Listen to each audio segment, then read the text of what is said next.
Kedengeran nggak Kak suaraku? Dengar. Oke. Assalamualaikum warahmatullahi wabarakatuh. Alhamdulillah. Waalaikumsalam warahmatullahi wabarakatuh.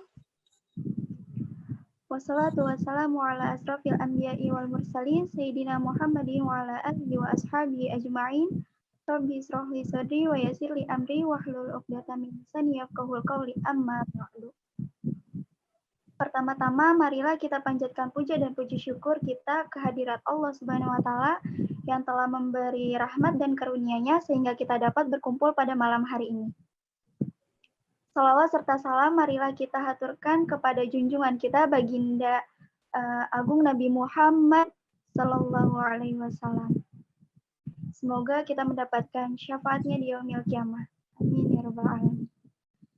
Sahabat-sahabati yang saya hormati, sebelum acara dimulai, perkenalkan nama saya Indria Priani dari Fakultas Dirasat Islamiyah.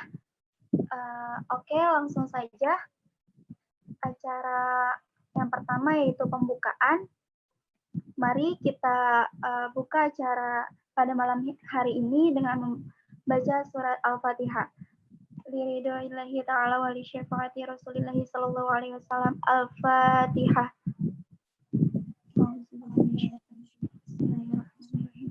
Alhamdulillahirrahmanirrahim.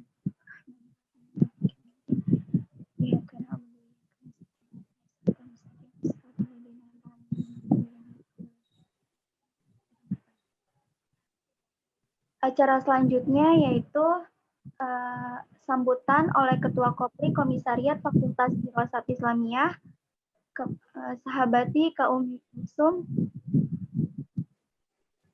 Waktu dan tempat dipersilahkan.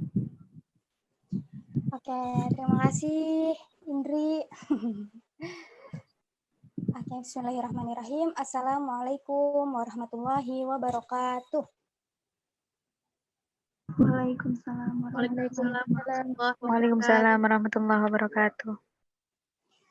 Alhamdulillahirabbil alamin wa bihi nasta'in wa la umuri waddin wassalatu wassalamu ala asyrofil anbiya'i wal mursalin wa ala alihi wa sahbihi ajma'in amma ba'du. Yang saya hormati Ketua PMI Komisariat Fakultas Dirasat Islamiyah Tum Fikri. Yang saya hormati pemateri pada malam hari ini Teh Neng Ima Siti Madihah MPD.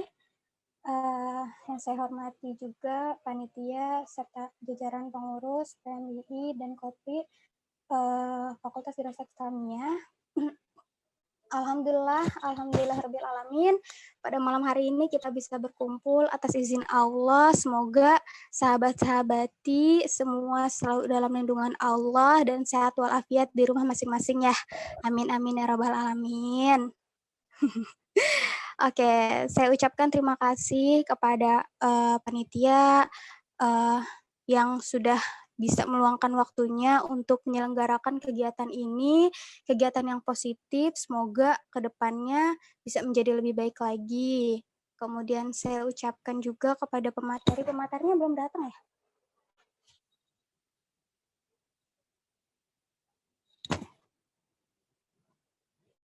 Saya ucapkan juga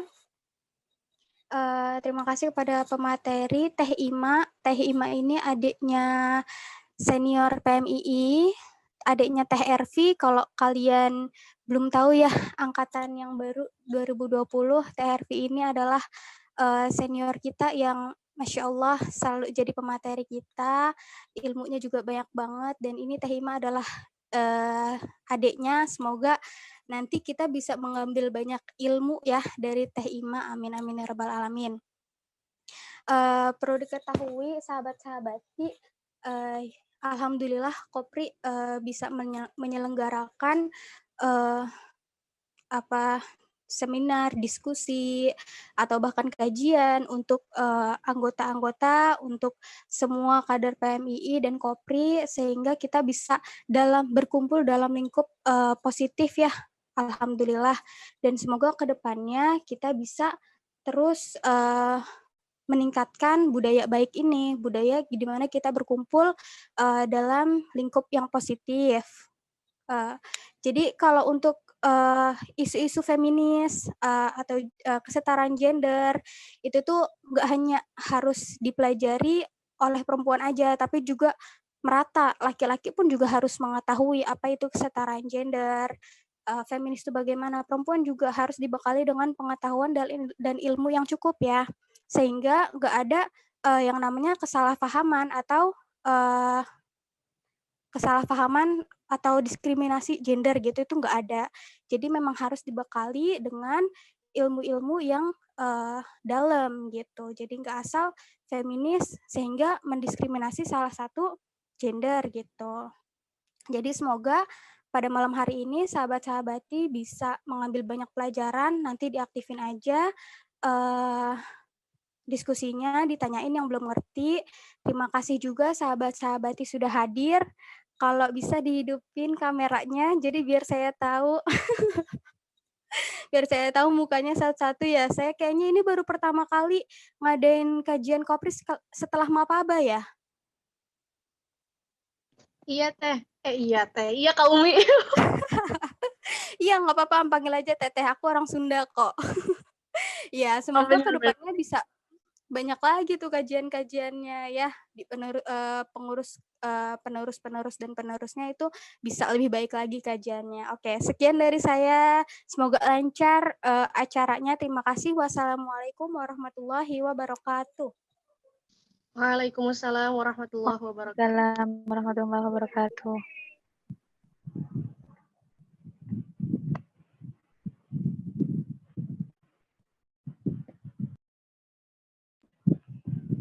Oke, acara selanjutnya yaitu pemaparan pemateri oleh Teneng Ima Siti Madinah MPD dan yang akan dimoderatori oleh Sahabati Sarah.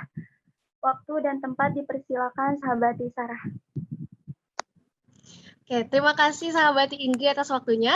Assalamualaikum warahmatullahi wabarakatuh. Selamat sore sahabat-sahabati semuanya. Oke. Semoga selalu dalam lindungan Allah Subhanahu wa taala dan tentunya diberikan kesehatan dan kelancaran dalam melaksanakan aktivitas ya, sahabat-sahabati semuanya. Senang banget pada sore hari ini kita bisa bertemu di diskusi Kopri yang kita kenal sebagai Cafe Ori, yaitu kajian feminisme Kopri PMII. Betul Kak Umi? Iya, betul. Ya, jadi sahabat-sahabati semuanya, pada malam hari ini kita kedapatan tema diskusi yang sangat menarik tentunya, yaitu tentang feminis dan peradaban keperempuanan. Sepertinya sahabat-sahabati semua sudah sering mengenal dan mendengar apa itu feminisme, ya. Sudah sering mendengar feminisme. Tapi apa feminisme itu sendiri? Melalui tema kita feminis dan peradaban keperempuanan, feminis sendiri adalah orang-orang dalam suatu bidang atau gerakan. Sedangkan gerakannya sendiri dinamai dengan feminisme. Lalu apa dengan feminisme itu? Apa feminisme itu? Feminisme adalah sebuah gerakan atau ideologi yang memperjuangkan kesetaraan wanita dalam berbagai bidang, seperti politik, ekonomi, budaya, ruang pribadi, dan juga ruang sosial tentunya. Lalu bagaimana kelanjutan dengan feminisme ini dengan peradaban kita seperti sekarang ini? Akan dijelaskan langsung dengan pemateri kita, yaitu Teh Neng Ima Siti Madinah. Aku bacain dulu CV-nya ya. Beliau bernama Neng Ima Siti Madinah MPD, berdomisili Pandeglang, S1 dari Usuluddin UIN Jakarta, S2-nya di Institut PT IKI Jakarta. Beliau juga aktif di berbagai macam organisasi seperti PMI Ciputat, IPPNU Banten, FKM THI Nasional, dan HMB Jakarta. Beliau bisa dihubungi melalui IG-nya ima_madihah. Langsung aja kita sambut nih pemateri kita. Selamat sore Teh Neng Ima. Halo Teh Ima. Oke, halo. Selamat sore. Maaf agak sedikit berisik karena kebetulan ke rumah ada di samping jalan. Jadi agak kurang gimana gitu suaranya. Iya, nggak apa-apa Teh. Oke, Teh Ima gimana, apa kabarnya? warahmatullahi wabarakatuh. Waalaikumsalam warahmatullahi Waalaikumsalam warahmatullahi wabarakatuh. Alhamdulillah kabar saya sangat baik dan ini juga memang sangat dadakan karena TRV waktu itu kasih tahu aja dadakan juga. Jadi mohon maaf sebelumnya apabila materi yang saya suguhkan dan kajian-kajian yang kita akan bahas pada malam ini mudah-mudahan tetap bisa maksimal dan optimal dalam poin yang akan kita capai nanti. Amin, Ini amin, anak-anak FDI ya? amin. Iya Iya, Teh, Teh Ima. anak-anak FDI. Oh, ya Allah, anak-anak FDI, anak-anak solehah ya. Iya. Amin, amin ya Allah, amin. Ya, jadi kalau bicara CV, saya dulu di tafsir hadis kebetulan dan teman-teman saya juga banyak yang beberapa anak-anak FDI yang kemudian saya juga dulu 2013 atau 2012 ya sempat jadi wakil ketua Kopri Ciputat pada waktu itu diketuai oleh Telia dari komisariat kedokteran pada saat itu. Semester berapa ya? Kalau bicara feminisme sebenarnya udah nggak asing lagi sih ya. Sepulang saya dari Ciputat, saya lulus di Ciputat 2015 lalu, saya akhirnya memutuskan untuk pulang ke Pandeglang dengan tujuan karena waktu itu saya beberapa waktu dekat sama anak-anak Pandeglang, anak Kopri Pandeglang, anak PMI Pandeglang, mereka selalu bilang, Teh, gimana ya caranya biar anak-anak Pandeglang, terutama anak Koprinya, punya strength untuk seperti anak-anak Ciputat, anak-anak perempuan Ciputat, Kopri Ciputat. Mereka perlu disetrum, mereka perlu mendapatkan stimulus. Pada akhirnya saya pulang ke Pandeglang dengan tujuan ya udah deh, saya coba mau terjun ke Pandeglang, pengen bareng-bareng sama anak-anak pergerakan Pandeglang. Ya memang pola pikir dan juga persepsi yang dimiliki oleh setiap perempuan baik itu ketika saya membandingkan ya antara anak-anak Pandeglang dengan anak-anak Ciputat dalam hal gerakan memang sangat berbeda. Baik itu karena teritorialnya, baik itu karena budayanya, baik itu karena banyak hal lah yang pada akhirnya antara anak daerah dengan anak-anak pinggiran kota seperti anak-anak Ciputat, termasuk saya mantan anak Ciputat gitu. Itu kan berbeda ketika mereka menghadapi masalah, ketika mereka dihadapkan pada berbagai persoalan itu pasti akan berbeda. Dan pembahasan feminisme ini nggak pernah selesai. Setiap saya ngisi materi, setiap saya ngisi PKD, setiap saya ngisi kajian, SIG dan lain sebagainya, atau sekolah Kopri, sekolah feminis, sekolah gender yang ada di Pandeglang ataupun di daerah Banten, itu nggak pernah selesai karena bicara masalah teori feminisme itu sudah sangat baku, saya kira sudah sangat sampai pada titik optimal dan juga maksimal. Tapi yang menjadi permasalahan itu adalah pada bagaimana prakteknya, bagaimana seorang perempuan masih menganggap dirinya sebagai manusia kelas kedua. Ketika contoh kecil. Kalau kalian kalian beli galon pasti selalu bilang, ih cowok aja yang beli galon, kayak kita kan cewek. Nah, secara tidak langsung kalian sudah memberikan cap tersendiri loh kepada diri kalian. Iya apa sih ketika kalian misalkan naik di KRL atau misalkan di bis dan dari mana, apa sih kok cowok duduk, kan ada cewek yang berdiri, kenapa mereka nggak berdiri untuk kasih tempat cewek duduk gitu loh. Kita tuh masih dihantui dengan perasaan seperti itu, bahwa kita mengecap bahwa kita adalah manusia yang kelas kedua yang masih harus mendapatkan pelayanan dari laki-laki. Artinya harus diistimewakan. Iya, memang jelas perempuan memang harus dimuliakan, terutama karena perempuan adalah calon para ibu-ibu yang kelak akan melahirkan generasi muda mendatang. Ini langsung ke inti apa gimana ya? Saya sebenarnya lebih seneng ngobrol secara langsung. Saya pengen lihat ekspresi kalian gitu kan ketika saya ngejelasin, karena beberapa waktu yang lalu kan saya baru ngisi materi di salah satu universitas di Pandeglang. saya coba ngeracunin mereka dan salahnya saya ngeracunin mereka itu rata-rata karena mereka itu fakultasnya fakultas umum, sehingga ketika saya ngeracunin mereka tentang pemahaman feminisme, tentang pemahaman gender, kesetaraan perempuan dan laki-laki secara sosial, ekonomi, politik dan lain sebagainya, itu benar-benar ditelan mentah-mentah sehingga mereka ya kayak gitu. Dan saya sangat positive thinking bahwa anak-anak FDI secara keislaman sudah sangat matang, sudah sangat istilahnya sudah sangat bisa memahami konteks-konteks keislaman, konteks keagamaan, bagaimana cara menyikapi antara perempuan dan laki-laki, baik itu secara syariah, baik itu secara muamalah dan lain sebagainya. Oke. Tadi sudah di-share ya sama siapa namanya, Neng Najmi. Iya. Sarah aja, Teh Ima panggilnya. Oh, Sarah aja ya. Oh, Sarah. Oh, bukan Neng Najmi ya. Oke. Nanti Mbak Sarah emang agak ribet. Oke. FDI sekarang yang jadi ketua Koprinya siapa FDI? Saya Teh Umi. Iya. Oke, Neng Umi ya. Salam kenal, ya Teh salam Ima. Kenal. Ya, mudah-mudahan nanti satu waktu bisa ketemu ya. Saya paling kecil itu tuh sekarang cuma PT IKI doang. Karena saya baru menyelesaikan studi S2 saya di PT IKI gitu. Paling ke Ciputat ya cuman minjem buku. Sekarang udah nggak pernah bisa. Udah nggak bisa minjem buku lagi kan. Aduh, boleh Teh kita kumpul gitu. Tapi masih belum bisa ya.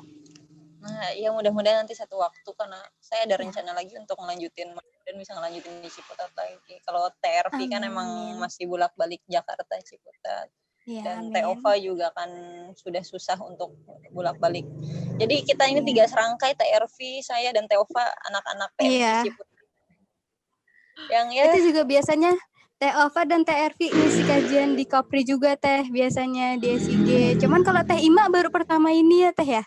Enggak sih, beberapa tahun yang lalu masih suka ngisi, cuman pada akhirnya saya menarik diri karena saya pengen konsen di Banten deh, saya pengen konsen di Pandeglang, karena di Pandeglang memang senior-senior Kopri masih nggak sedikit sih, ada banyak senior Kopri, cuman untuk bicara masalah pengkajian dan lain sebagainya, kayaknya saya yang paling, ayo cepetan kajian apa, mau kajian apa, ayo saya jabanin deh kalian mau kajian apa gitu kan. Terutama untuk ngasih stimulus lah kepada anak-anak perempuan kayak kalian yang masih unyu-unyu, yang kadang masih kebawa sama suasana sitna, sitlok yang kemudian salah memahaminya gitu. Iya, ya saya senang aja. Diperlukan sekali Teh. Apalagi buat yang baru-baru nih Teh. Kayaknya banyak yang baru. Ini baru apa Mbak ya? Baru. Kemarin. Oke. Ya. Oke, kita mulai ya. Bismillahirrahmanirrahim. Ya, monggo Teh. Langsung ya? Ya, boleh Teh Ima. Oke. Kalau bicara feminis itu sebenarnya pada akhirnya nanti di materi yang akan saya sampaikan ini adalah saya akan memberikan gambaran-gambaran, karena ini bicara peradaban dan peradaban tidak lepas dari agama, dan yang akan saya suguhkan adalah tentang tidak hanya agama Islam gitu, agar kalian juga mengetahui bahwa di agama Kristen, bahwa di agama Buddha, agama Hindu pun mereka menganut adanya paham-paham feminisme. Dan saya kira berawal dari peradaban Yunani, peradaban Romawi sejak zaman dahulu, memang bicara masalah perempuan, memang perempuan sejak dulu sudah menjadi klaster kedua dibanding laki-laki. Nah, kemudian di sini kalau saya bicarain masih tentang definisi feminis, saya masih bicarain tentang definisi gender dan lain sebagainya. Saya kira itu terlalu letterlock ya. Pada akhirnya pembahasan di sini saya hanya akan menggiring sahabat-sahabati semua. Di sini ada sahabat nggak? Apa sahabati semua? Ada sahabat juga Teh Ima. Ada sahabat ada juga. Teh. Ada ya, oke. Sahabat-sahabati semua akan saya giring kepada pola pikir kekinian. Ketika feminis sering didefinisikan sebagai pembelaan terhadap hak perempuan yang didasarkan pada keyakinan kesamaan jenis kelamin, maka ya itu tadi, kalau misalkan definisinya hanya kepada hal yang seperti itu, pembedaan secara jenis kelamin saja, maka bisa digarisbawahi bicara tentang kewajiban, bicara tentang hak itu perempuan dan laki-laki otomatis sama. Bagaimana kemudian Teh dengan isi-isi RUU PKS, kemudian isi-isi daripada pembelaan bahwa perempuan patut mendapatkan sarana-sarana di sarana umum dan lain sebagainya. Apakah itu tidak menyalahi feminis? Itu tidak sama sekali menyalahi feminis, karena sekali lagi ini didasarkan atas keyakinan akan kesamaan jenis kelamin. Artinya perempuan itu patut mendapatkan sarana. Berbeda dengan laki-laki tentunya untuk sarana. Kalau semisalkan disamakan, maka paham feminis ini sudah sangat bias. Kemudian salah tidak Teh kalau misalkan tadi Teteh bilang kok perempuan berdiri, laki-laki duduk itu boleh tidak? Itu salah, jelas itu salah, karena itu sedang berbicara masalah feminis. Tetapi kalau bicara masalah kewajaran atau tidak, maka itu tidak wajar ketika laki-laki membiarkan perempuan untuk duduk atau laki-laki membiarkan perempuan untuk melakukan pekerjaan berat. Tahu gue mah. Kemudian sebagian orang menganggap bahwa feminisme adalah gerakan dan upaya untuk mendapatkan kesetaraan. Sebagian orang, sekali lagi yang saya definisikan, yang saya garis bawahi adalah sebagian orang menganggap bahwa feminisme adalah gerakan dan upaya untuk mendapatkan kesetaraan dan persamaan derajat perempuan dengan laki-laki secara kuantitas. Bedakan antara pola kuantitas dengan pola kualitas. Nah, secara kuantitas yang dimana seolah-olah untuk mencapai equality feminitas, seorang feminis diwajibkan mendekonstruksi maskulinitas. Jadi tidak benar ketika seorang perempuan, kalian pernah ikut kajiannya Ibu Nur Rofiah nggak tentang kesetaraan gender dan tentang keadilan gender? Saya saranin kalian untuk mengikuti kelas studi gendernya Ibu Nur Rofiah. Beliau di situ berbicara tentang kesetaraan gender, bagaimana seorang perempuan harus berlaku, bagaimana ketika seorang laki-laki harus memperlakukan perempuan, sehingga tumbuh ada yang disebut sebagai teori mubadalah yang dimotori oleh Yai astagfirullah saya lupa, salah satu kiai di Cirebon pada saat itu, dan sekarang masih menjadi pembahasan, dan saya sudah pernah mengikuti beberapa kajian-kajiannya, dan itu sangat seru. Bicara konteks mubadalah, badala itu akan saling mengganti, saling menutupi satu sama lain. Nah, artinya di sini ada ketersalingan antara perempuan dengan laki-laki, dan itu perlu kalian kaji. Saya saran kalian harus mengikuti, atau enggaknya ikutin IG-nya lah, mubadalah, di situ ada. Nah, nyatanya feminisme tidak hanya soal perjuangan emansipasi perempuan di hadapan laki-laki. Sekali lagi, itu tidak hanya untuk memperjuangkan emansipasi perempuan saja. Karena sejatinya perempuan tanpa diperjuangkan pun haknya memang sudah seperti itu. Perempuan berhak untuk mendapatkan pendidikan yang layak, perempuan berhak untuk mendapatkan ekonomi yang layak, perempuan berhak untuk mengikuti politik yang layak.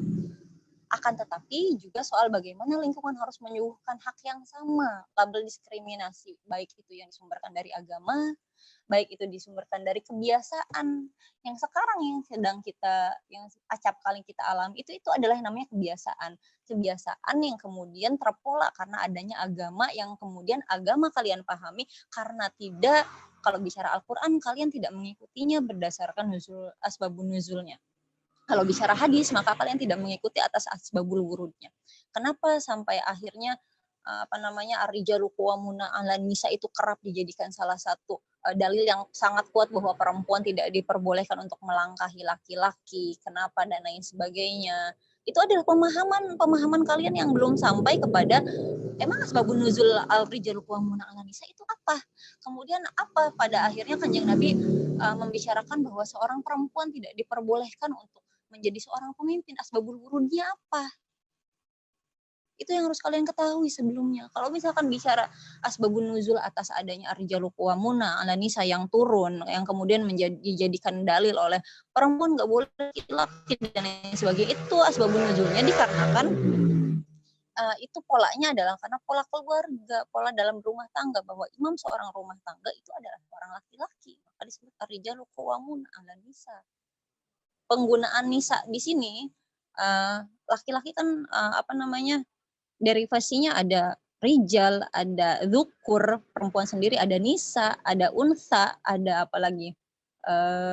Mar'ah dan lain sebagainya. Nah, penggunaan itu pun yang harus kalian ketahui. Kenapa kok bisa menggunakan nisa? Kenapa tidak menggunakan mar'ah? Kenapa menggunakan rijal, tidak menggunakan rojul dan lain sebagainya? Sebenarnya dalam bahasa Arab sendiri pun, bahasa Arab itu sudah memberikan klasifikasi kepada perempuan, bahwa perempuan dan laki-laki secara strata memang berbeda, sehingga harus dipisahkan pada beberapa hal. Tapi dalam penggunaan dan itu ditunjukkan dengan cara penggunaan kalimat. Kenapa laki-laki itu ketika sifat misalkan. Sifat itu atau subjek lah, tolibun, kenapa perempuan harus tolibatun? Kenapa muhandisun perempuan muhandisatun? Kenapa tobibun yang perempuan tobibatun? Itu mengajarkan sejak awal bahwa memang perempuan dan laki-laki itu pada beberapa hal itu berbeda, tapi pada beberapa hal pun akhirnya harus sama. Seperti apa contohnya?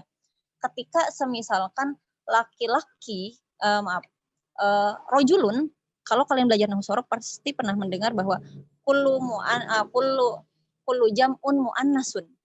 Setiap yang jama itu pasti muannas. Nah, ini polanya, bahwa dalam bahasa Arab pun, dalam penggunaan linguistik pun, Arab terutama Islam itu sudah mengajarkan bahwa ada hal yang harus dibedakan antara perempuan dengan laki-laki, dan ada juga hal yang harus disamakan antara perempuan dan laki-laki. Sebenarnya itu yang harus kalian perjuangkan, dan poin itu yang harus kalian temui. Kemudian hak apa aja sih teh yang harus kita perjuangkan? Kemudian kewajiban apa saja sih teh yang sama antara perempuan dengan laki-laki? Nah, seperti itu.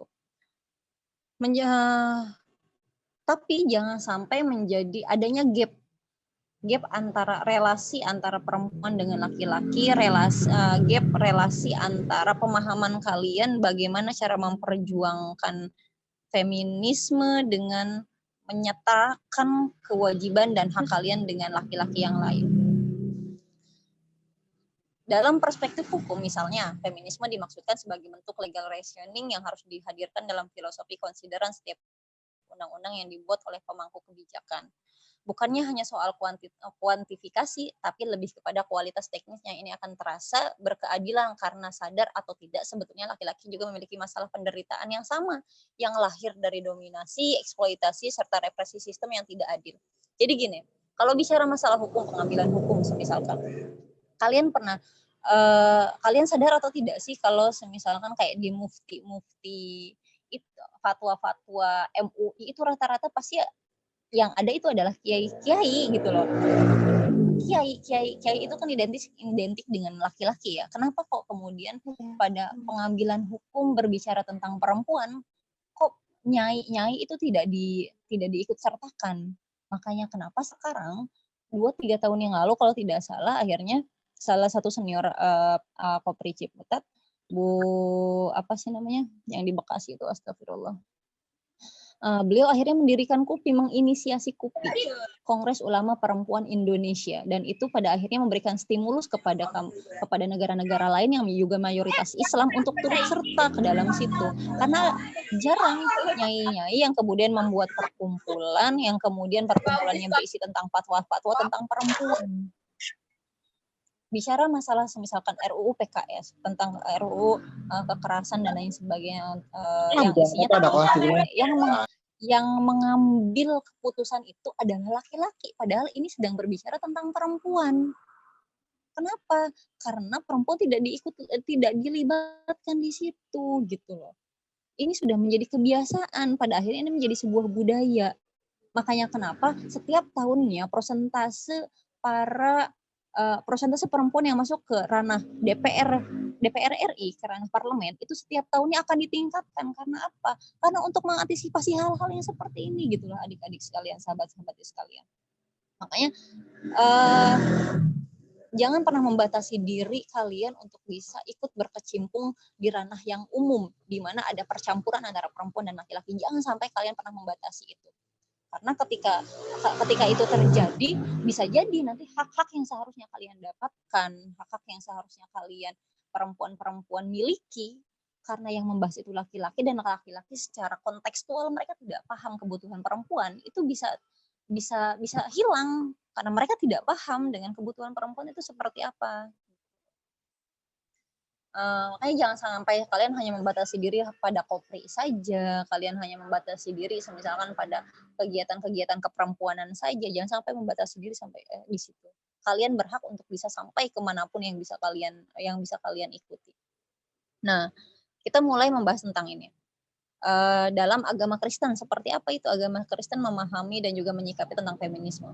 Di sini, feminisme lahir sebagai sebuah kebangkitan perempuan dan sebagai reaksi untuk menggeser anggapan dan status makhluk kedua setelah laki-laki. Eropa sebagai salah satu benua yang mereka mayoritas agamanya adalah agama Kristen, mereka mencatat, dan ini kalau tidak salah ada pada zaman Renaissance, yang sebelum zaman Renaissance yang mereka mulai tercerahkan karena pola-pola gereja yang sudah mulai mendiskreditkan perempuan, sehingga di bawah tuh dijelaskan bahwa surga yang dijanjikan Tuhan untuk perempuan pun dalam gereja Kristen, kata mereka surga yang dijanjikan untuk perempuan pun itu ditentukan oleh laki-laki, dan itu pun diamini oleh Islam bahwa surga anak itu ada di bawah telapak kaki ibu, itu benar. Bahwa surga seorang istri itu ada pada suami, itu pun benar. Tapi pada konteks yang seperti apa? Dan itu yang harus kalian kritisi sebagai seorang perempuan. Dalam konteks yang seperti apa? Maka dalam teori mubadalah yang tadi sudah saya katakan, harus ada ketersalingan antara perempuan dan laki-laki dalam konteks rumah tangga. Makanya kalau kalian pengen nikah nanti, buat itu ada perjanjian pranikah, dan itu diperbolehkan. Buat perjanjian pranikah. Jadi nanti ketika kalian mau nikah, secara ekonomi mau seperti apa polanya. Kemudian dalam pengambilan keputusan polanya mau seperti apa. Nah, ini secara tidak langsung kalian sedang memperjuangkan feminisme yang kalian sekarang sedang bahas ini gitu. Nah, pada saat itu perempuan dianggap sebagai jelmaan iblis. Di dogma gereja pada saat itu mengajarkan seperti itu, perempuan jelmaan sebagai iblis yang harus dikendalikan dan dimusuhi. Itu bermula karena kalian pernah nonton film ini enggak sih? Naga apa sih? Astagfirullah, saya lupa nama filmnya. Film barat yang ada siapa sih? Medusa. Kalian pernah nonton film tentang Medusa enggak? Medusa sosok perempuan yang rambutnya itu ada ular-ularnya. Nah, yang kemudian kalau kita langsung bertatapan dengan matanya, si orang tersebut akan langsung berubah menjadi batu. Kalian tahu nggak itu ceritanya bisa kayak gitu tuh kenapa? Itu tuh sampai sekarang, dan itu salah satu cerita yang menurut saya sangat melemahkan perempuan, karena pada akhirnya perempuan selalu dikategorikan sebagai manusia yang yang selalu menimbulkan fitnah pada akhirnya. Pada saat itu ceritanya gini. Ini ceritanya di zaman Yunani pada saat masih ada dewa apa sih namanya? Saya lupa nama dewa-dewanya. Saya bacanya udah lama sih. Pada saat itu ceritanya Medusa itu lagi duduk di pinggir pantai. Jadi dia cuma pakai istilahnya kayak pakai bikini aja, kemudian sambil baca bukan koran sih, semacam puisi kayak begitu. Kemudian datang tuh dewa laut ceritanya. Dewa laut ngelihat dia dengan mengenakan bikini, kemudian menjadikan alasan keterbukaan pakaian yang dia pakai pada saat itu sebagai alasan dia pada akhirnya bisa si dewa tersebut memperkosa Medusa. Ini cerita, kalau istilah Islam sih namanya Israiliyat ya, cerita-cerita rakyat kayak gitu. Ini cerita rakyatnya seperti itu. Kenapa Medusa sampai seperti itu? Kemudian dia diperkosa oleh si dewa laut tersebut. Setelah diperkosa, dia ngadu ke Athena. Setelah ngadu ke Athena, karena di Athena tersebut tidak ada hukum yang mengatur tentang persetubuhan perseteruan antara perempuan dan laki-laki. Yang diatur itu hanya perseteruan antara laki dengan laki-laki. Sehingga pada saat Athena si perempuan tersebut, Medusa si perempuan tersebut mengadu kepada Athena, Athena angkat tangan, gue nggak mau ngurusin itu dong. Orang di peraturan di sini nggak ada peraturan yang membahas antara perseteruan antara laki-laki dengan perempuan. Pada akhirnya pada saat itu hukuman yang harus diterima oleh Medusa, dia akhirnya dikutuk. Mata yang dia miliki itu bisa merubah sesuatu apapun menjadi batu, dan rambut dia yang ikal dirubah menjadi ular. Nah, sehingga ada ketakutan di masyarakat Athena pada saat itu. Perempuan kok kayak begitu ya?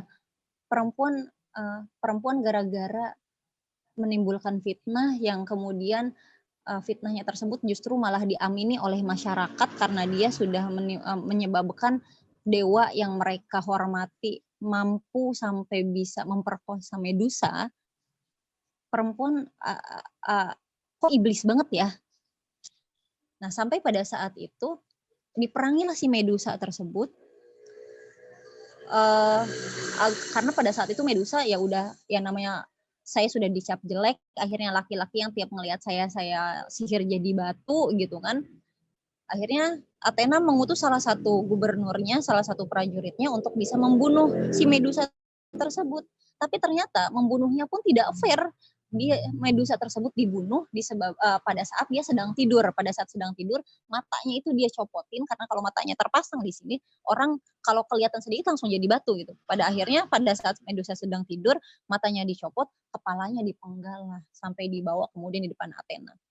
Nah, dari cerita rakyat seperti ini sudah sejak lama, sudah zaman Yunani, sejak zaman Romawi, bahwa perempuan itu adalah kelas kedua yang bisa menimbulkan fitnah gitu loh. Sejak saat itu saja sudah ada, dan ini kemudian menjadi pengetahuan warisan kepada baik itu dalam dogma gereja ataupun pada agama-agama yang lain, itu menjadi salah satu pengetahuan warisan dan keyakinan warisan bahwa perempuan itu memang komoditas gitu loh, bukan benar-benar seorang manusia.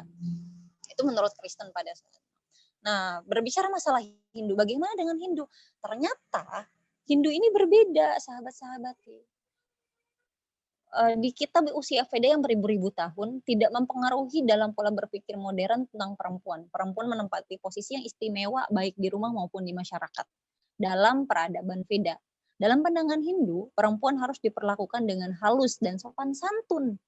Karena perempuan banyak memberikan sumbangan khusus kepada dunia. Dia adalah pembawa vibrasi kesucian pada keluarganya.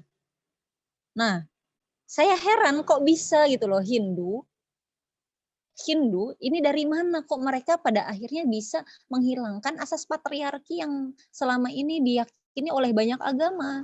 Baik itu Kristen, awal pada saat masuk Islam, kemudian Buddha sendiri itu pun sejak awal terbentuknya agama-agama itu, mereka justru malah mengkelas duakan perempuan. Kok bedanya Hindu kenapa? Sampai sekarang saya belum tahu. Saya baca beberapa artikel kenapa feminisme Hindu kok beda, kenapa gitu loh. Saya sampai sekarang belum menemukan jawabannya. Disebabkan karena apa saya nggak tahu. Nah, kemudian menurut mereka perempuan hendaknya dihormati karena sebagai tempat tumbuh benih-benih penerus leluhur. Hanya karena itu loh mereka harus dihormati karena tempat tumbuhnya benih-benih leluhur. Hanya karena itu gitu loh. Kenapa perempuan masih di agama Hindu harus dihormati? Kenyataannya padahal agama-agama lain pun sangat kayak misalkan kalau di agama Kristen, Bunda Maria itu adalah seorang perempuan, tapi nyatanya di dogma-dogma gereja perempuan masih dijadikan kelas kedua. Kemudian di agama pra-Islam sendiri masih seperti itu. Di agama Islam sendiri pun bagi mereka para pemeluknya yang salah memahami ayat-ayat dan juga hadis-hadis, itu bisa akan sampai kepada pemahaman seperti itu, bahwa perempuan hanya boleh dijadikan sebagai kelas yang kedua. Bagaimana dengan agama Buddha? Agama Buddha salah satunya adalah Tripitaka. Salah satunya ada Tipitakanya ya. Tripitakanya itu tidak membedakan kualitas kemampuan murid-murid berdasarkan jenis kelamin pada agama Buddha. awalnya sebelum sampai kepada pemahaman bahwa tidak adanya pembedaan kualitas kemampuan murid-murid pada saat itu, awalnya justru ada pembedaan. Tapi kemudian ada salah satu pemeluknya yang meminta bahwa kenapa kok harus dibedakan antara perempuan dengan laki-laki dalam kelas-kelas Buddha ini, kenapa? Nah, pada saat itu akhirnya entah gimana polanya, bagaimana prosesnya saya nggak tahu, saya nggak begitu banyak baca jelas tentang di Buddha itu, di sejarah di Buddha, kok bisa pada akhirnya Buddha sendiri menjadikan bahwa tidak ada perbedaan kualitas antara perempuan dengan laki-laki. Laki-laki harus seperti ini, perempuan harus seperti itu, tidak secara agama. Tapi nyatanya di masyarakat, baik itu masyarakat modern ataupun di masyarakat klasik, itu masih banyak banget anak keluarga yang punya anak laki-laki, maka secara pendidikan anak laki-laki akan dijadikan prioritas misalkan. Itu masih banyak banget loh. Tapi di sini saya tidak akan membahas kepada perbedaan seperti itu, karena pada akhirnya nanti laki-laki ngerasa insecure dong, kok gue terus yang disalahin gitu kan. Tapi ini polanya saya ingin bahwa laki-laki sejak sekarang, sejak dia sudah menjadi sahabat, sejak dia sudah menjadi kader PMI, di sini saya ingin kalian memupuk keyakinan bahwa ketika nanti kelak kalian akan berumah tangga, pola seperti ini tidak akan terjadi lagi pada rumah tangga kalian gitu loh. Dan ini harus ditanamkan sejak dini. Nah, dalam Islam sendiri, misalkan ada Aisyah bintu Muzahim, kemudian ada juga Siti Hajar, kemudian ada Siti Fatimah, Siti Khadijah, Ummu Anas, Siti Zubaidah, dan lain sebagainya. Dalam Islam sendiri, sejak kehadiran Kanjeng Nabi itu, Islam sudah memperjuangkan yang tadinya perempuan bisa diperbolehkan dikubur hidup-hidup bayinya, kemudian perempuan diperbolehkan dijual beli, dijadikan komoditas ekonomi, dijadikan komoditas pertukaran antara satu barang dengan barang yang lain, itu sudah mulai dicancang habis oleh Kanjeng Nabi pada saat Kanjeng Nabi diutus menjadi Rasul. Tapi sayangnya ketika Kanjeng Nabi sudah tidak ada, pemahaman seperti itu sudah mulai hilang. Sudah mulai hilang, sahabat-sahabat, dirasa atau tidak sudah mulai hilang. Perempuan tidak boleh dijadikan seorang pemimpin dan lain sebagainya. Padahal salah satu hadis yang menyatakan pada saat Kanjeng Nabi bilang jangan sampai seorang perempuan menjadi pemimpin. Saya lupa gimana redaksi hadisnya. Intinya jangan sampai seorang perempuan menjadi pemimpin, karena apabila kepemimpinan tidak diberikan kepada yang bukan ahlinya, maka akan hancurlah negara tersebut. Nyatanya asbabul wurud daripada turunnya hadis tersebut itu bukan karena perempuan yang tidak diperbolehkan, tetapi seorang raja yang memiliki anak perempuan dan anak perempuannya tersebut tidak memiliki kapabilitas yang sama dengan ayahnya sebagai seorang raja untuk menjadi seorang pemimpin. Asbabul wurudnya itu karena itu, bukan karena spesifikasi perempuannya saja, tetapi karena perempuannya tersebut memang tidak memiliki kapabilitas. Berarti kalau misalkan perempuan yang punya kapabilitas diperbolehkan menjadi pemimpin, sangat diperbolehkan. Sangat diperbolehkan. Nah, tapi kemudian ini akan berbenturan lagi loh sahabat-sahabati dengan beberapa hadis yang menyatakan bahwa perempuan ketika menjadi seorang saksi, maka perempuan harus ada 2 orang, sedangkan laki-laki hanya cukup 1 orang. Benar nggak? Nah, ternyata secara biologis, pola pikir perempuan dengan pola pikir laki-laki memang berbeda. Perempuan yang cenderung irasional, sedangkan laki-laki yang cenderung rasional, itu akan mempengaruhi terhadap pola penyaksian mereka. Itu akan mempengaruhi sahabat-sahabat sekalian. Makanya jangan sampai apa sih boleh kali perempuan 1 doang gitu. Itu akan mempengaruhi disadari atau tidak. Nah, pada akhirnya saya ingin mengutip ungkapan seorang feminis yang mengatakan bahwa seluruh pengertian kita tentang hukum dari awal sudah dilecehkan oleh cara berpikir patriarkis. Kita sudah sejak awal direcehkan oleh hal yang seperti itu, patriarkis. Nyatanya kalau kalian coba baca salah satu sejarah di Asia Tengah kalau tidak salah, pernah ada salah satu negara yang mereka mayoritas semuanya itu adalah perempuan. Dari dari mulai rajanya itu perempuan, kemudian tentaranya itu perempuan semua, menteri-menterinya perempuan semua, justru berbalik laki-laki yang ngurusin rumah tangga. Coba kalian searching deh, saya lupa negaranya negara apa, tapi itu pernah ada. Nah, jadi justru laki-laki yang perempuan yang memegang tampuk kepemimpinan di sana, perempuan yang menjadi yang lebih maskulin di negara tersebut, dan itu pernah terjadi. Tapi sayangnya itu hanya hanya terjadi satu kali, dan kemudian runtuh begitu saja. Saya kurang tahu kenapa pada akhirnya negara tersebut yang dipimpin oleh perempuan tersebut runtuh. Kenapa? Apa karena ekspansi dari negara lain atau apa, saya nggak tahu. Nah, laki-laki selalu merasa lebih istimewa dari perempuan. Itu sudah sejak dulu. Ketersediaan peluang kerja, nominal penggajian, legislasi kita bahkan ditulis oleh mereka yang buta huruf terhadap pengalaman perempuan. Makanya perempuan itu harus ada di parlemen, agar apa? Agar legislasi yang dibuat oleh laki-laki itu tidak buta terhadap pengalaman perempuan. Kenapa perempuan? Saya pengen ceritanya. Beberapa hari, 1 minggu atau 2 minggu yang lalu, saya juga sempat saya ikut diskusi dengan Ibu Nyai, Bapak Yai di DKI Jakarta dan juga Jawa Barat. Mereka membahas tentang maaf ya, ini agak sedikit tabu. Mereka membahas tentang kawin anak dan juga tentang sunat perempuan. Serta satu lagi itu tentang pemerkosaan. Nah, pada saat itu yang kita bahas adalah salah satunya pemerkosaan. Seorang anak perempuan umur 14 sampai 12 tahun, dia diperkosa oleh salah satu keluarga terdekatnya. Kemudian dia lapor kepada ibunya lapor pada saat itu si perempuannya sudah hamil. Kemudian ibunya menggugurkan karena nggak mau ada malu dan lain sebagainya di keluarganya. Tapi kemudian justru ibunya yang dijebloskan ke dalam penjara karena sudah melakukan aborsi. Mana keadilannya? Tidak ada. Karena yang membuat legislasi itu, yang membuat peraturan itu bukanlah perempuan, karena mereka nggak tahu rasanya ketika perempuan menjadi korban seperti apa, ketika perempuan menjadi objek itu seperti apa. Makanya saya sangat mendorong kalian untuk bisa menyuarakan hal-hal yang seperti itu. Jangan stuck hanya pada satu pembahasan saja, tetapi harus mulai diklasifikasikan si anu di anu, si anu di anu, dan sebagainya. Kan saya ngedengarnya miris loh, saya langsung nangis, ya Allah, perempuan jadi objek, perempuan jadi korban, tapi kok justru perempuan yang mendapatkan hukuman. Kenapa mereka yang turut andil menjadi subjek daripada kejadian tersebut kok justru tidak malah dihukum gitu loh. Itu terjadi loh. Dan itu tidak sekali dua kali di masyarakat Indonesia, itu tidak sekali dua kali terjadi seperti itu. Karena apa?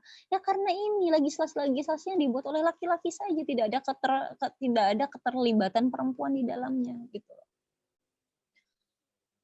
Nah, bagaimana dengan feminisme timur dengan versus barat? Kini perempuan menjadi komoditas industri. Kalian lihat deh di iklan-iklan, pasti iklan sabun, rata-rata pasti perempuan.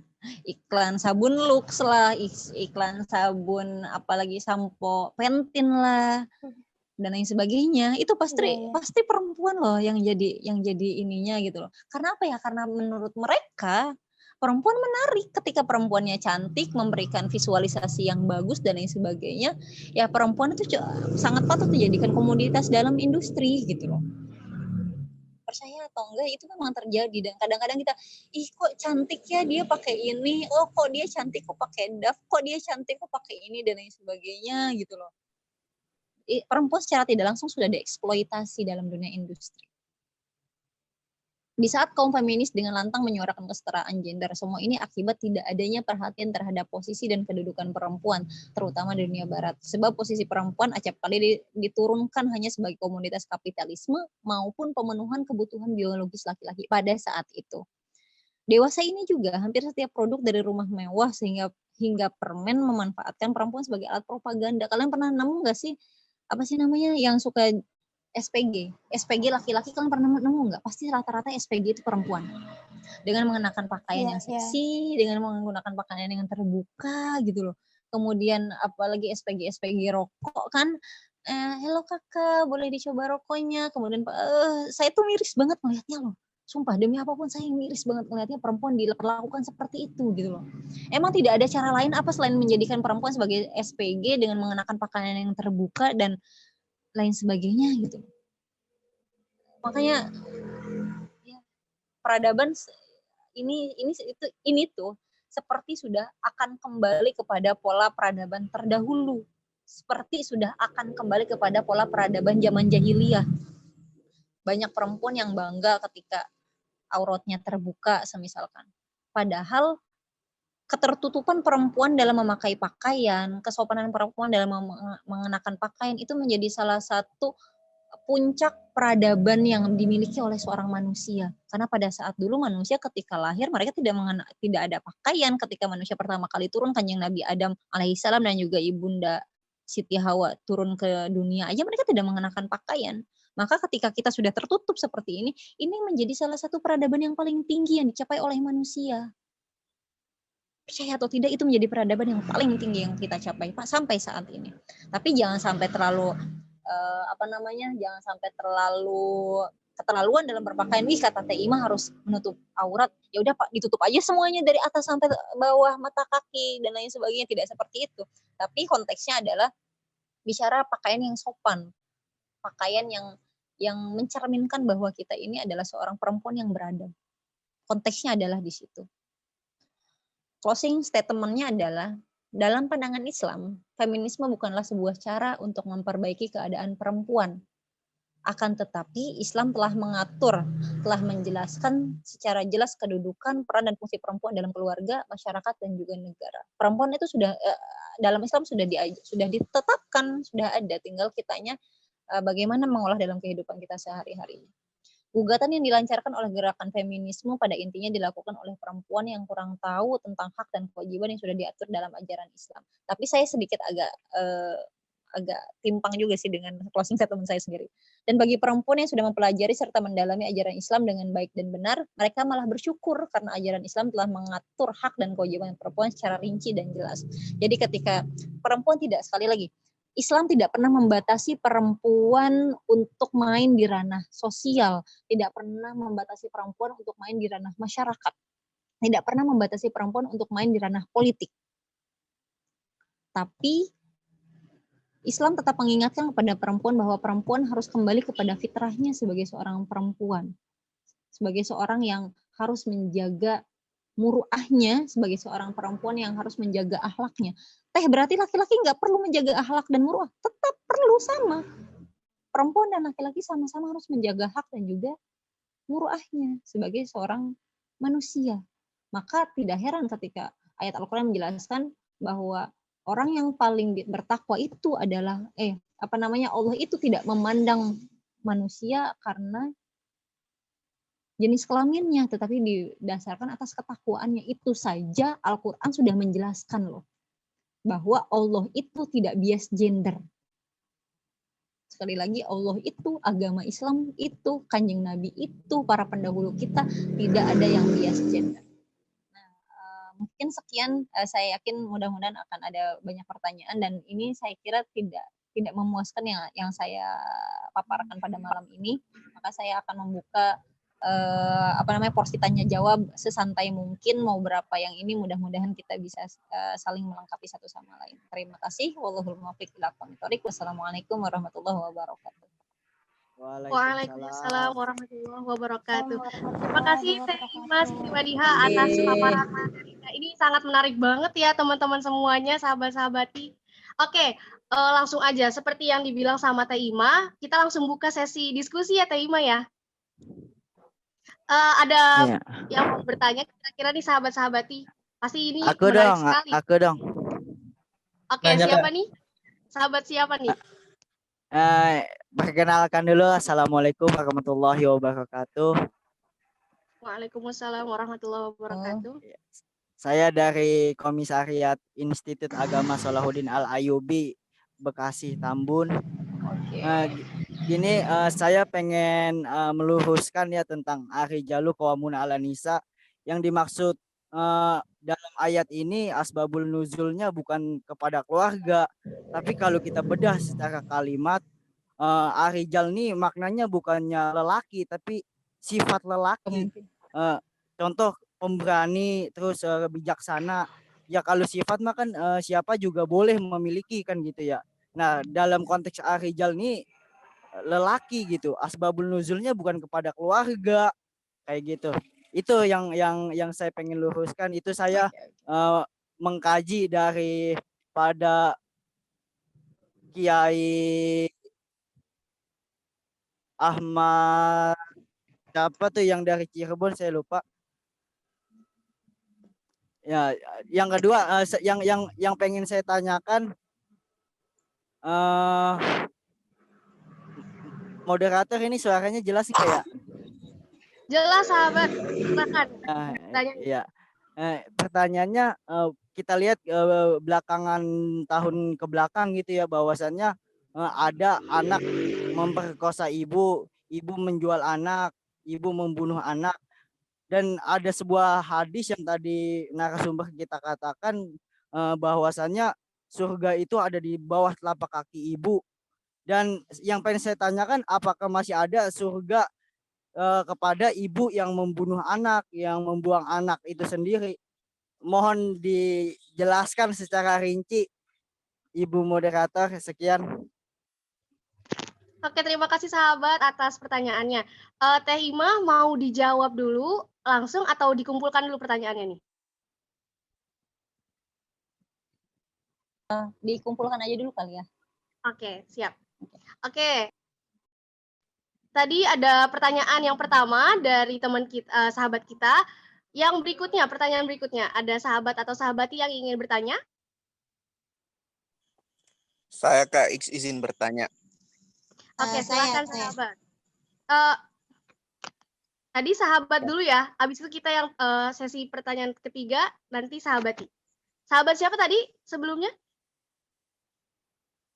Ibnu Solah. Oke, sahabat Ibnu Solah, silakan ditanya. Oke. Bismillahirrahmanirrahim. Sebelumnya saya mohon izin karena tidak menyalakan kamera. Kebetulan saya lagi di luar rumah Kak, lagi nyari jaringan ini karena di dalam rumah jaringannya kurang bagus biar bisa mendengar kajian feminis ini. Jujur ya, ini kayak pertama kali saya mengikuti kajian feminis dan memang sangat menarik seperti apa yang disampaikan oleh pemateri tadi tentang feminis itu sendiri. Cuma yang menjadi menjadi pertanyaan saya adalah gerakan feminis ini kan sebenarnya berangkat dari berupa gerakan melawan penindasan ya atas ketidaksetaraan yang dirasakan oleh kaum wanita. Jadi bisa dibilang feminis ini adalah gerakan melawan penindasan. Nah, bagaimana jika kaum wanitanya itu tidak merasa tertindas gitu? Yang ada bagaimana jika ketika kita ketika gerakan feminis ini misalnya saja ya dalam konteks berpakaian gitu ya, kadang kan ketika ada wanita yang ditegur cara berpakaiannya yang mana sebenarnya itu justru baik bagi dirinya, itu dia merasa tersinggung gitu. Bagaimana pandangan pemateri tentang hal ini? Bagaimana jika orang itu merasa tidak tertindas, merasa nyaman dengan apa yang dia lakukan selama ini gitu? Oke. Ya gitu aja sih Kak. Sudah. Oke, terima kasih sahabat Ibnu Solah atas pertanyaannya, sangat menarik. Ada pertanyaan lagi? Tadi sahabati siapa tadi? Alivia. Sahabat Alivia, oke. Silakan sahabat Alivia pertanyaannya. Baik, saya izin bertanya, sebagaimana yang disampaikan oleh Teh Ima tadi, bahwasanya perempuan cenderung irasional atau berperasaan, sedangkan laki-laki itu rasional, menggunakan logika. Apa sebab dari itu semua, Teh? Terima kasih. Oke, sudah? Pertanyaannya sahabat Alivia? Sudah. Oke, terima kasih. Mungkin Teh Ima kita jawab dulu pertanyaan 3 ini ya. Lalu kita akan lanjutkan diskusi berikutnya. Silakan Teh Ima dijawab pertanyaannya. Baik, terima kasih pada sahabat-sahabati. Kaget juga ya, ternyata laki-laki mungkin merasa terusik ya dengan materi yang saya sampaikan. Makanya lebih banyak yang nanya sahabatnya. Oke. Saya sengaja sih, saya ingin membakar semangat dan juga menjadi pemantik bagi sahabat-sahabati bahwa emang yang selama ini terjadi dalam kehidupan kalian tuh itu merupakan gap atau tidak, itu merupakan masalah atau tidak, itu merupakan sesuatu yang perlu diperbaiki ataupun justru malah jadi sesuatu yang tabu untuk kalian bahas atau tidak. Yang pertama tentang Ar-Rijalu Qawwamuna 'alan Nisa, iya itu memang berbicara masalah tentang sifat perempuan dan laki-laki. Maka Dr. Aminah Wadud pun mengatakan bahwa ini memang kontekstualisasinya itu kepada rumah tangga. Pada saat itu memang yang patut dijadikan bukan pada saat itu ya. Yang patut dijadikan imam itu adalah laki-laki, sehingga laki-laki harus memiliki kepemimpinan, sehingga laki-laki harus memiliki sifat berani, sehingga laki-laki harus memiliki sifat dan lain sebagainya karena sebagai seorang imam. Maka tapi ternyata kemudian bagaimana ketika perempuan sendiri pun ketika dia menjadi makmum dalam sebuah rumah tangga pun memiliki sifat kerijalan seperti itu gitu loh. Makanya ini konteksnya memang konteks tentang kekeluargaan, konteks ketika seorang perempuan harus memiliki imam gitu loh. Karena secara psikologis memang perempuan, sekuat-kuatnya perempuan, saya bukan menomorduakan diri saya sendiri ya, tapi ini memang sebuah pernyataan dan juga sebuah pengakuan dari diri saya sendiri. Sekuat-kuatnya perempuan memang tetap membutuhkan seorang imam. Perempuan memang tetap membutuhkan seorang pemimpin. Dan ini konteksnya adalah seorang laki-laki dalam keluarga yang kita sebut sebagai suami. Nah, oke, saya terima kasih juga ucapkan sudah meluruskan tentang asbabun nuzul, tentang Ar-Rijalu Qawwamuna 'alan Nisa. Nanti mudah-mudahan ke depannya akan saya perbaiki lagi ke depannya tentang pembacaan saya. Yang kemudian, bagaimana apakah masih ada surga di bawah telapak kaki ibu bagi ibu yang sudah menjual anaknya sendiri? Ingat loh, Islam itu sangat fleksibel. Bicara masalah seperti itu, manusia tidak bisa menghukumi, manusia tidak punya hak untuk menghukumi si ibu ini punya surga, si ibu ini punya neraka, si ibu ini tidak punya surga, si ibu ini punya neraka. Dalam Islam sangat fleksibel, tidak melulu seorang ibu walaupun ibunya sudah membuang anaknya, walaupun ibunya sudah mengandung anaknya selama 9 bulan, tapi surga masih ada di bawah telapak kaki ibu. Tapi kalau ibunya emang nggak benar, kenapa masih harus ada surga di telapak kakinya? Gitu loh. Islam salah satu agama yang sangat rasional loh, yang salah satu agama yang menggunakan rasio untuk mencari pembenaran dalam dalil-dalil agama. Dalam fikih ya, oke lah, dalam fikih sangat fleksibel. Bahkan sampai dalam ranah seperti ini pun Islam sangat fleksibel. Maka ketika orang tua kalian mengajarkan sesuatu yang tidak baik, ya apa salahnya harus kalian tentang gitu loh. Nggak salah ketika kalian menentang orang tua yang dimana orang tua tersebut mengajarkan sesuatu yang tidak baik dalam kehidupan kalian. Birrul walidain pun itu ada skatnya, birrul walidain pun ada batasannya gitu loh. Jangan sampai kalian menjadi orang yang jumud dengan konteks keagamaan sekarang gitu loh. Karena fikih aja dari tahun ke tahun, 4 madhab aja dari tahun ke tahun itu mengalami kontekstualisasi setiap tahunnya gitu loh. Jadi jangan terlalu, ya bukan berarti kalian tidak harus mengamini dan mengimani Al-Quran dan hadis ya, tidak, tetapi konteks-konteks keagamaan itu perlu dikaji ulang apabila tidak sesuai dengan kebutuhan manusia. Makanya kenapa Gus Dur itu sangat mengagungkan humanisme. Gus Dur itu sangat mengagungkan kemanusiaan. Karena agama hadir itu untuk menjadikan manusia sebagai seorang manusia gitu loh. Makanya kalau misalkan ibunya kayak begitu, bapaknya kayak gitu, ya why not kalian, bukannya artinya harus durhaka ya, tetapi why not kalian tinggal keluar dari zona nyaman, atau kalau kalian berani untuk memberontak ya silahkan memberontak dan lain sebagainya. Gitu. Karena banyak sekarang pada akhirnya anak-anak yang merasa terkekang dengan orang tua yang kemudian pada akhirnya anaknya tersebut melakukan pemberontakan kepada orang tua yang berujung dia anak durhaka dan lain sebagainya. Kalau selama itu baik untuk hidupnya dan orang tuanya memang mengarahkan pada sesuatu yang tidak baik, ya kenapa tidak kalian lakukan gitu loh. Tapi ini saya tidak mengajarkan untuk menjadi anak durhaka ya, saya nggak ngajarin itu. Tapi sekali lagi konteksnya itu yang harus kalian ketahui. Gitu. Nah, untuk yang pertanyaan yang kedua, bagaimana kalau misalkan manusia perempuannya sendiri merasa tidak tertindas dengan kondisi yang sekarang? Bagaimana kalau perempuan itu sendiri ketika diingatkan harus mengenakan pakaiannya yang baik, yang sopan, justru malah tersinggung? Kan banyak ya, misalkan, kamu cantikan pakai kerudung loh, misalkan. Artinya di sini ada sesuatu yang salah. Apakah salahnya itu ada pada orang yang mengingatkan, atau salahnya ada pada pemahaman orang yang kalian ingatkan? Itu. Jadi tidak bisa, sekali lagi, jangan sampai mencampuri urusan orang lain 100%. Kalau itu sudah bicara masalah agama. Bahkan agama sendiri pun bilang, lana a'maluna walakum a'malukum, lakum dinukum waliyadin. Selama itu tidak merugikan diri kita, selama itu tidak merugikan agama kita, kenapa kita harus mengusik agama mereka gitu loh. Kalau mereka sudah mengamini dan mengimaninya ada 3 Tuhan, kenapa kita harus marah-marah ke mereka? Kenapa lu tidak iman kepada Allah gitu loh.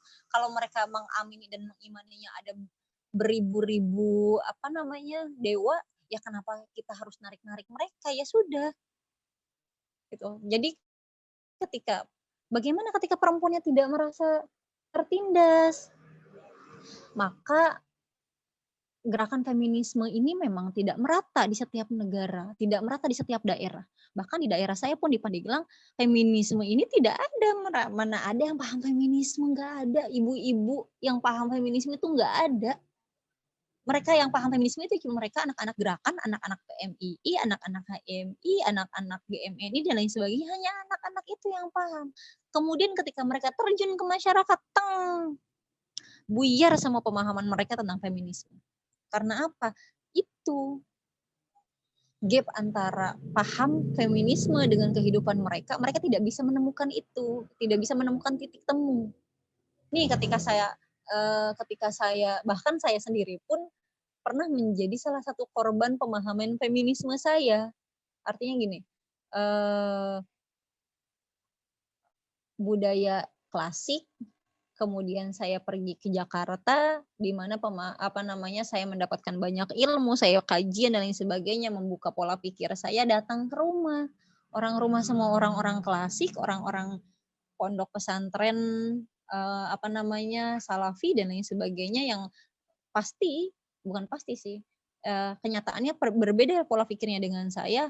Akhirnya saya mau nggak mau harus mengikuti lagi ke mereka. Saya sendiri tidak bisa memberikan pemahaman, Abah harus begini, kan nggak bisa pada akhirnya gitu. Karena itu ya gap antara yang kita pahami dengan kejadian di masyarakat itu memang jauh berbeda. Maka ketika perempuan itu merasa tidak tertindas, kewajiban kita hanya cukup mengingatkan bahwa tanpa melakukan pemaksaan sama sekali, cukup mengingatkan saja. Bicara hidayah, bicara inayah itu ya cukup urusan Tuhan aja gitu loh. Seperti itu. Kemudian pertanyaan yang ketiga, apa sih yang ngebedain antara irasional dan rasionalnya perempuan dengan laki-laki? Bacaan saya tentang psikologi belum begitu jauh, tapi yang saya pernah baca beberapa artikel bahwa memang di korteks belakang perempuan dan laki-laki itu ada salah satu bagian kepala yang menyebabkan dan itu berpengaruh terhadap pengambilan keputusan antara perempuan dengan laki-laki. Itu ada di bagian kepala belah sini. Saya nggak tahu gimana secara psikologinya seperti apa, secara biologisnya, secara kedokterannya seperti apa, saya nggak tahu. Tapi itu mempengaruhi pengambilan keputusan antara perempuan dengan laki-laki. Itu nanti coba kita cari tahu kembali kenapa kok itu bisa berbeda, sehingga Kanjeng Nabi pun mengamini bahwa memang perempuan dan laki-laki dalam cara pengambilan keputusan itu cukup berbeda. Gitu. Baik sahabat-sahabat. Oke, Teh Ima. Udah ya, jawabannya cukup. Ada tanggapan lain? Mungkin Kak Umi masih ada waktu berapa lama lagi nih kita untuk diskusi, Kak Umi? Aku mau banyak nanya nih tentang feminisme ini. Boleh nggak sih?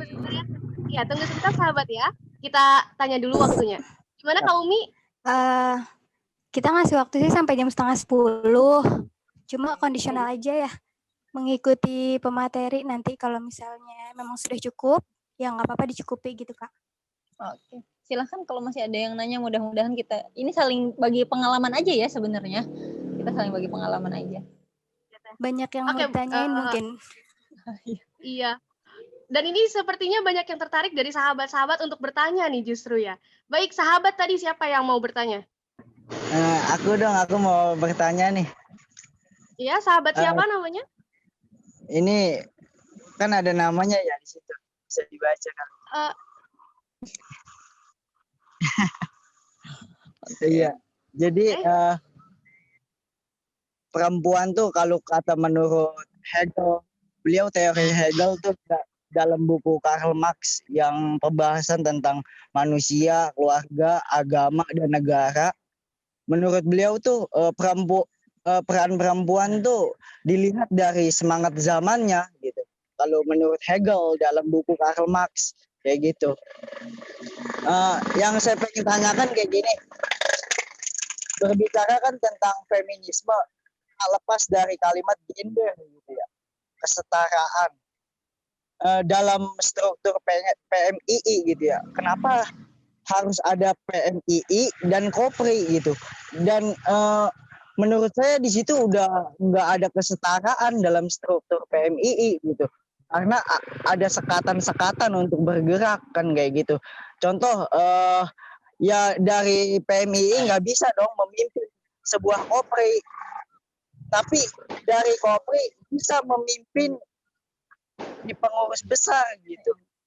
Jadi dalam PMII juga udah nggak ada kesetaraan kalau berbicara tentang gender kayak gitu. Minta penjelasannya dong. Oke, terima kasih sahabat orang kiri atas pertanyaannya. Ada lagi pertanyaan atau tanggapan lain dari sahabat-sahabati sekalian? Mungkin sahabati Zahra Ramadan ini sempat ada orangnya? Atau sahabati yang lain? Sepertinya banyak sekali pertanyaan dari sahabat ya. Sahabat ini sepertinya masih belum ada ini nih, pergerakan nih. Kalau nggak ada sahabat yang nanya, mungkin boleh aku yang nanya ya Kak Teh Ima. Oh, oke. Boleh. Boleh. Oke Teh Ima, aku agak sedikit bingung di sini. Bagaimana atau pendapat Teh Ima tentang berapa persennya pergerakan feminisme ini membawa perubahan di dunia? Karena bahkan dari feminisme ini sendiri, gerakannya banyak pelencengan dan kesalahpahaman dari wanita dalam melaksanakan gerakan feminisme. Seperti yang kita ketahui bahwasannya ada di London gerakan wanita membuka dada ya secara bebas, dan itu mereka beralasan dengan adanya dasar feminisme. Itu kan merupakan kesalahpahaman atas pemahaman feminisme itu sendiri, Teh. Jadi bagaimana pendapat Teteh, berapa persen kesuksesan gerakan feminisme ini dalam membawa perubahan itu sendiri? Oke. Oke. Yang pertama dari sahabat apa? Sahabat kiri. Orang sahabat kiri. Sahabat orang kiri. Oke. Itu sudah menjadi pembahasan yang sangat lama ya, dari pertama saya masuk ke PMII 2010, kemudian saya mengikuti Mukernas, mengikuti kongres dan lain sebagainya, itu selalu dijadikan pembahasan, selalu dijadikan rekomendasi oleh banyak cabang tentang kenapa masih harus ada Kopri sih gitu kan, kenapa, dan bahkan percaya atau tidak di beberapa PKC, di beberapa PC ada bahkan PC atau PKC yang mereka tidak punya Kopri. Bukan karena mereka tidak punya kader perempuan yang mumpuni untuk membuat Kopri, tidak, tetapi akhirnya mereka bersepakat untuk bahwa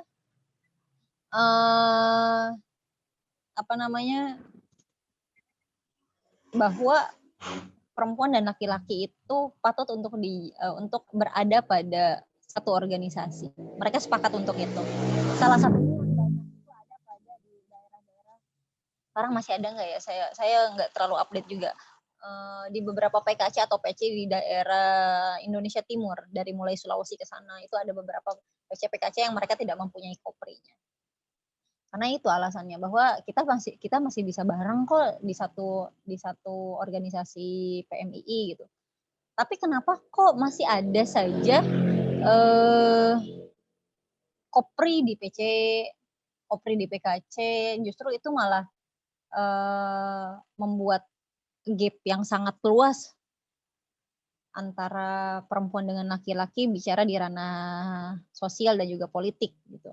Ternyata kopri ataupun muslimat ataupun IPPNU ataupun apalagi Fatayat itu memang untuk wadah perempuan yang mereka secara tidak langsung tidak mampu untuk berada di ranah laki-laki.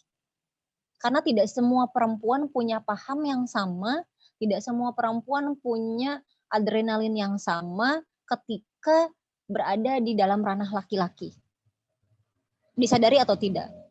Maka yang harus sekali lagi saya sejak awal sudah bilang bahwa yang harus kalian perjuangkan itu adalah fasilitas dan juga pemahamannya, bukan dalam pengaplikasiannya. Kalau bicara aplikasi, pasti dari setiap daerah akan berbeda-beda. Belum tentu misalkan, saya dulu di Kopri. Waktu saya di komisariat, saya tidak ikut Kopri. Karena saya merasa bisa bergabung dengan teman-teman sahabat-sahabat yang lain yang laki-laki gitu loh. Tapi kemudian saya diproyeksikan ke Kopri, setelah itu saya proyeksikan kembali ke cabang, memang strengthnya perempuan dengan laki-laki itu tidak semuanya sama. Sehingga saya bilang, saya kayaknya belum mampu untuk bisa terjun bersama dengan laki-laki. Maka ada wadah, daripada saya enggak organisasi sama sekali, maka ada wadah yang namanya Kopri untuk bisa bagi saya untuk bisa mewadahi kami yang masih memiliki semangat untuk berorganisasi di PMII. Kayak gitu. Jadi ya tidak bisa kalau semisalkan sahabat kemudian menjadi ketua umum Kopri, ya nggak bisa. Bukan nggak bisa ya, bisa aja. Tapi ini ya silahkan kalian harus merubah kembali PO-nya, kalian harus merubah kembali ADART-nya, kalian harus merubah kembali peraturan-peraturan yang lain tentang bolehkah seorang laki-laki menjadi pemimpin atau ketua umum Kopri semisalkan. Itu harus dirubah kembali. Tapi sekali lagi ini bukan berarti memisahkan ya antara perempuan dan laki-laki, tidak. Tetapi sekali lagi secara psikologis perempuan dan laki-laki itu berbeda. Disadari atau tidak itu pasti berbeda. Dan jarang ada perempuan, jarang banget, bukan berarti saya mengecap ya, tapi memang jarang banget selama saya ber-PMII, selama saya ber-NU, jarang banget ada perempuan yang memiliki strength sekuat laki-laki, sepadan dengan laki-laki, itu jarang banget. Yang selanjutnya, berapa persen sih kesuksesan feminisme membawa kesadaran kepada masyarakat? Makanya kenapa kalau bicara feminisme barat saya agak ngerenyet ya, karena mereka tidak didasari atas pengetahuan dan kesadaran mereka dalam beragama. Karena mereka pola beragama mereka tidak sama seperti pola beragama kita, beragama Islam, maka pola pemahaman feminisme mereka ya random seperti itu gitu loh. Mereka ingin sama dalam berpakaian, sama dengan laki-laki diperbolehkan membuka dadanya, maka perempuan pun diperbolehkan untuk membuka dadanya, dan itu terlalu random bagi saya karena mereka tidak pemahaman feminismenya tidak didasari atas keagamaan, apalagi negara-negara barat, Perancis dan lain sebagainya, mereka memang sudah memisahkan antara agama dengan negara gitu loh. Maka sangat wajar kalau misalkan di negara-negara barat seperti itu. Tapi sekali lagi, kalau bicara ekonomi, bicara politik, bicara sosial, negara barat itu patut untuk dijadikan salah satu kiblat dalam feminisme saya kira, karena mereka memang tidak mungkin yang saya lihat selama ini, mereka memang tidak ada diskriminasi antara perempuan pada beberapa ranah. sekali lagi pada beberapa ranah. Tapi ternyata bicara masalah tentang kekerasan seksual justru di sana juga lebih tinggi daripada negara-negara yang menyatukan antara paham negara dengan paham keagamaan. Jadi sekali lagi kalau kalian ingin memahami sesuatu sangat patut untuk didasari dengan adanya pemahaman agama agar dijadikan sebagai tidak hanya sebagai jembatan, tetapi juga dijadikan sebagai pagar agar kalian mikirnya nggak kemana-mana, masih tetap, oh tujuan feminisme itu adalah Tuhan itu sendiri, oh tujuan humanisme itu adalah Tuhan itu sendiri, dan lain sebagainya. Karena feminisme itu ya adalah memanusiakan manusia perempuan agar menjadi manusia. Paham sampai sekarang ini saya pahamnya seperti itu, bahwa feminisme itu adalah paham tentang mampu memanusiakan manusia perempuan untuk menjadi manusia. Bahwa perempuan pun itu adalah manusia, bukan dijadikan sebagai sebuah objek. Jadi untuk bicara persentase, saya nggak tahu persentasenya berapa, karena di setiap negara, bahkan di Arab aja sekarang kan semenjak pergantian pangeran apa gitu, Arab sudah menjadi salah satu negara yang memperbolehkan, pada akhirnya sekarang Arab memperbolehkan perempuannya untuk diperbolehkan merokok di tengah masyarakat, diperbolehkan untuk nyetir mobil sendiri. Beberapa tahun yang lalu kan 5 tahun ke belakang perempuan tidak diperbolehkan untuk berada di ranah umum, mereka nggak boleh nyetir mobil sendiri, mereka tidak diperbolehkan misalkan merokok di depan halayak ramai gitu dan lain sebagainya. Seperti itu. Sekarang Arab sudah mulai, Saudi Arabia sudah mulai. Bahkan saya sedikit cerita, butuh sekitar hampir 10 tahun para pegiat sunat perempuan itu untuk menghilangkan adat sunat perempuan di Mesir. Mesir salah satu negara yang sudah berhasil untuk menghilangkan sunat perempuan, karena menurut mereka sunat perempuan itu adalah salah satu kekerasan kepada perempuan sejak dini. Gitu loh. Sampai pada akhirnya sekitar 2017 sampai 2000 berapa gitu, ketuk palu bahwa tidak diperbolehkan ada satupun sunat perempuan yang terjadi di negara ini, dan di Indonesia masih sangat menjadi mayoritas, karena menurut kami, menurut Indonesia itu masih menjadi budaya, dan justru katanya sunnah. Nyatanya di dalam hadis tidak ada yang menyatakan bahwa sunnah perempuan itu sunnah untuk disunat, tidak ada, tapi untuk laki-laki itu baru sunnah, tapi untuk perempuan tidak ada dalil yang sahih, yang sikoh, yang menyatakan bahwa itu harus dilakukan. Oke. Kira-kira terima kasih Tehima atas jawaban-jawabannya Tehima. Oke. Mungkin ada teman sahabat-sahabat yang lain yang mau menanggapi? Nggak ada? Iya, mungkin di sini sebenarnya ada 2 pertanyaan yang masuk ke chat direct message Sarah nih, Teh. Mungkin mau dibacain pertanyaannya, Teh? Boleh. Oke, dari pertanyaan dari Zahra Ar-Ramadhani. Misalnya contoh kecil kita wanita bermake up atau berpenampilan rapih. Karena memang kita suka. Bukan ada maksud apa-apa. Tapi di satu sisi masyarakat ada yang bilang, apa sih cewek genit banget, caper banget. Jadi seakan-akan kita gerak cewek ini jadi tidak bebas. Padahal nggak ada niatan seperti itu. Nah, menurut Teh Ima, bagaimana masalah di masyarakat seperti itu? Yang menganggap punya stigma buruk terhadap wanita yang sering suka berdandan. Sebenarnya selama ini kan kita pahamnya kita dandan untuk diri kita sendiri kan, bukan buat orang lain kan? Iya, betul Teh Ima. Nah, makanya sekarang itu lagi marak-maraknya ada self love untuk perempuan. Jadi cintai diri sendiri, tapi tanpa harus menghilangkan kodratnya sebagai seorang perempuan. Artinya gimana ya? Kadang saya juga masih selalu stigma masyarakat yang negatif itu memang selalu dijadikan batu sandungan gitu loh. Batu sandungannya karena apa-apa yang kita lakukan harus sesuai dengan norma masyarakat. Apa-apa yang kita lakukan harus sesuai dengan apa kata masyarakat. Saya tidak menafikan tentang norma masyarakat, tetapi yang saya nafikan itu adalah apa kata masyarakat. beda loh ya antara apa kata masyarakat dengan norma masyarakat.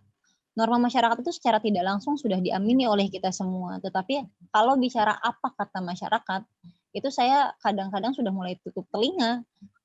Emang apa salahnya saya melakukan ini, toh tidak menimbulkan fitnah, dan ini pun untuk diri saya sendiri gitu loh. Tapi sekali lagi, kalau itu kita coba arahkan kepada pemahaman agama, justru saya suka loh kalau perempuan berdandan. Karena apa? An-nisa'u mahalul zi. Perempuan itu adalah tempatnya untuk berhias. Tetapi sekali lagi berhiasnya itu adalah berhias yang pada tempatnya. Bagi kalian yang sudah menikah, maka tempatnya berhias itu depan kalian itu kepada suami. Kalau saya pahamnya begini loh. Kadang-kadang emang orang suka gitu ngelihat orang yang kupluk, kuleme gitu kan, dekil, emang suka. Kita kan lihatnya yaudah sih biar orang suka ngelihat kita gitu kan. Kita juga mendatangkan kebahagiaan, idkhulus surur, mendatangkan kebahagiaan kepada orang lain, termasuk sedekah gitu kan. Selama itu nggak terlalu menor-menor, pakai lipstik yang merah, yang gincunya merah dan lain sebagainya, masih dalam taraf wajar, why not gitu loh. Apa masalahnya? Kita berdandan rapi pakai parfum, bahkan Kanjeng Nabi pun menyunahkan kita untuk mengenakan parfum. Apa masalahnya? Gitu loh. Ya selama itu tidak mengganggu. Emang kalau kita wangi ngeganggu orang lain enggak kan? Justru ketika kita bau lah yang akan mengganggu orang lain. Justru ketika kita jelek lah yang akan mengganggu orang. Ih, lu kalau kayak gini sih gitu kan. Justru itu yang akan mengganggu orang lain. Maka niat Merugikan ketika juga, berdandan ya merugikan diri. untuk mencintai diri sendiri, untuk bisa membahagiakan orang lain ketika melihat kita. Tetapi bukan niatan untuk menarik fitnah. Karena perempuan itu ya kalian paham sendiri, melakukan hal apapun itu, sebaik apapun yang dilakukan oleh perempuan pasti selalu dianggap sebagai fitnah bagi mereka yang memang tidak paham terhadap konteks apa yang kita lakukan pada saat itu. Gitu loh. Makanya apalagi untuk kalian-kalian yang gimana? Ayo Teh, lanjut Teh. Nggak, bagi kalian yang aktivis-aktivis seperti ini ya harus siap telinga. Waktu dulu saya awal-awal jadi organisatoris gitu kan, sering pulang malam dan lain sebagainya. Ya saya jelaskan bahwa kepulangan saya tengah malam karena kegiatan ini dan lain sebagainya, dan ini tidak bisa ditunda sampai besok pagi, dan ya hanya orang-orang organisasi yang akan paham tentang apa yang kalian sedang lakukan sampai jam ini gitu loh. Begitu. Jadi ya karena kita hidup di tengah masyarakat yang menghakimi, maka kita harus siap untuk dihakimi dengan catatan bahwa kita tidak boleh terlalu frontal untuk menyikapi penghakiman yang disampaikan oleh masyarakat itu. Gitu. Oke Teh, Ya. ini mungkin pertanyaan terakhir kali ya Teh. Oke. Ada yang masuk. Oke.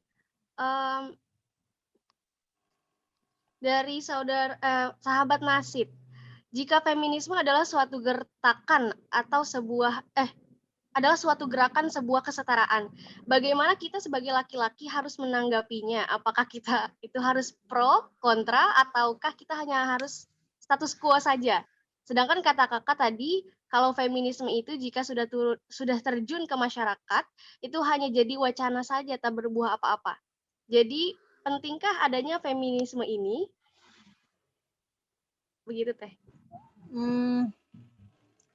Feminisme ini sebenarnya harus dipahami oleh kedua belah pihak, baik itu perempuan atau laki-laki, agar tidak ada ketimpangan, tidak ada bias pemahaman yang terjadi. Karena ketika perempuan saja yang mempelajari tentang feminisme, yang paham tentang feminisme bahwa perempuan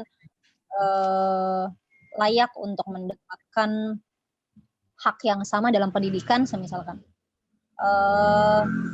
Sedangkan laki-laki pahamnya bahwa perempuan itu cukup pendidikannya sewajarnya, karena nanti ketika sudah menikah ya kasur lagi, sumur lagi, dapur lagi, semisalkan. Nah ini yang harus direkonstruksi dalam pemahaman. Makanya saya tadi bilang kalau bicara rumah tangga atau kalian lagi punya pacar, maka ini harus ada pemahaman yang sama antara perempuan dengan laki-laki gitu loh. Harus ada pemahaman yang sama bahwa ini si AA mah pengennya kayak begini, si Neng mah kayak gini. Nah, ini harus dibahas dalam feminisme ini. Maka ketika paham feminisme ini sampai kepada masyarakat dan hanya menjadi sebuah wacana, tugas kita itu adalah memberikan pemahaman, dan itu memang sangat tidak mudah. Sama halnya seperti kalian mensosialisasikan tidak boleh adanya money laundry, bukan money laundry, apa namanya, serangan fajar ke masyarakat, tapi nyatanya masih ada serangan fajar.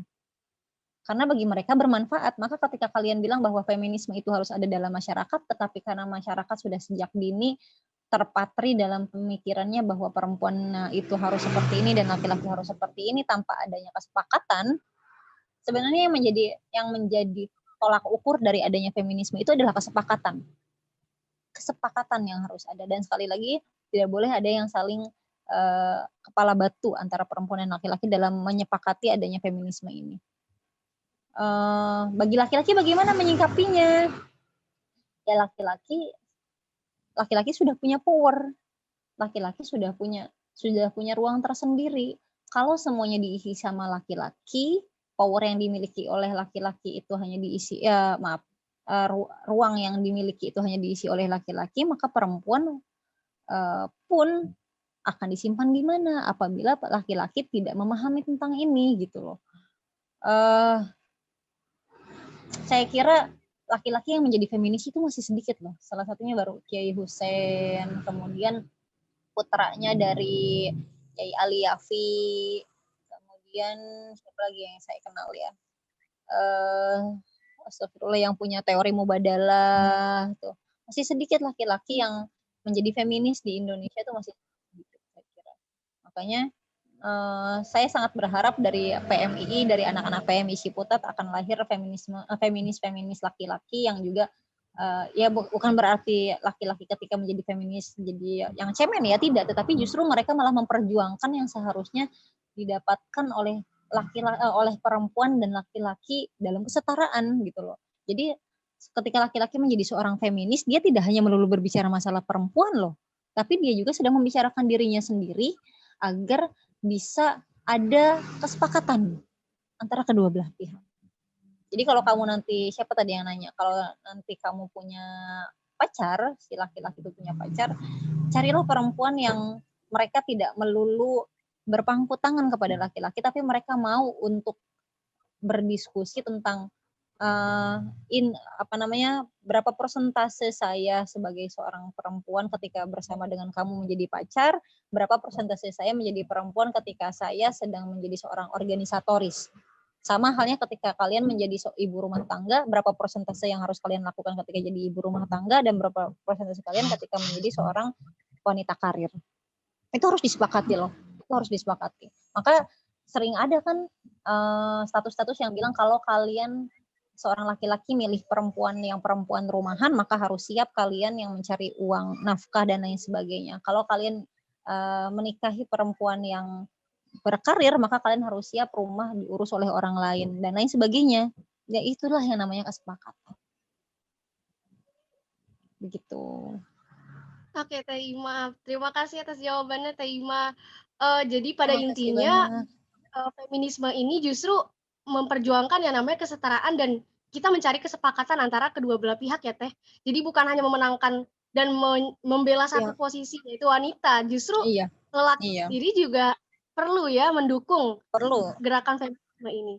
Dan laki-laki pun perlu untuk dicari keadilan. Jadi kadang-kadang laki-laki pun karena kita paham feminismenya belum kafah, sehingga kita selalu menyalahkan laki-laki. Maka laki-laki pun perlu mendapatkan keadilan di dalam feminisme ini. Oke. Terima kasih Teh Ima atas jawabannya dan juga pemahamannya pada malam hari ini, ya ampun.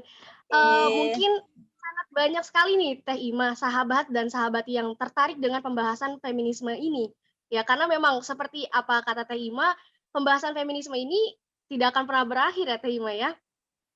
Jadi untuk sahabat-sahabat yang ingin bertanya dan belum sempat ditanyakan pertanyaannya, kita akan bertemu lagi mungkin ya Kak Umi ya untuk di diskusi Kopri di berikutnya. Oke, Insya Allah. Mudah-mudahan mungkin ya. izin. Amin, amin. Oke, aku sebagai moderator mungkin izin untuk memberikan satu kalimat untuk menutup diskusi kita pada malam hari ini. Bahwasannya cita-cita kebebasan perempuan adalah cita-cita kesetaraan manusia dan sekaligus menjadi cita-cita kemanusiaan itu sendiri. Betul, Kak Ima? Iya, betul banget Oke, itu. terima kasih atas diskusi pada malam hari ini kepada moderator, kepada pemateri, Teh Ima Siti Madiha, dan juga sahabat-sahabati semua yang sudah hadir. Waktu dan tempat aku kembalikan kepada MC. Sahabati Indri. Oke, acara selanjutnya penyerahan cindera mata untuk moderator yang akan disampaikan oleh sahabati Kasania. Waktu dan tempat dipersilahkan.